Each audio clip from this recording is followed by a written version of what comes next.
Roland Nadeau, c'est mon nom d'état civil.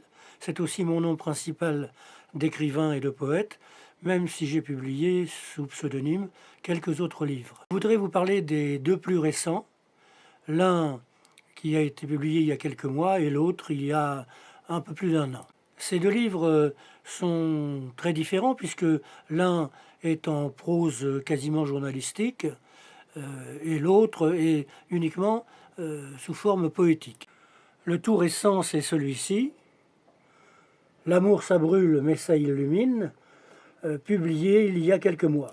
Je l'ai écrit sur la proposition du grand photographe breton Yvon Kervignot. Celui-ci m'a proposé une centaine de photos sur lesquelles j'en ai retenu 57, à propos desquels j'ai écrit 57 textes, essentiellement des textes poétiques. Les magnifiques photos concernent la Bretagne religieuse, catholique, dans ses traditions relativement anciennes, même si elles perdurent encore aujourd'hui, notamment sous la forme des pardons, des troménies, des rassemblements et fêtes religieuses, etc.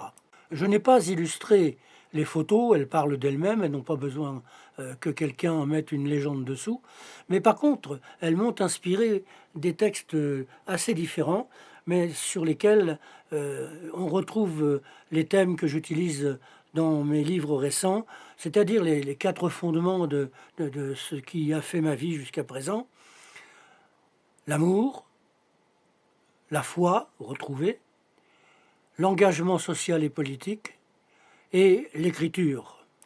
C'est ce que je raconte dans le livre précédent, une sorte d'autobiographie qui m'avait été demandée par mon éditeur, mon courageux éditeur, les éditions Henry, pour lancer une nouvelle collection, La poésie comme elle va. C'est-à-dire, il s'agit d'une espèce d'autobiographie, mais sous la forme poétique.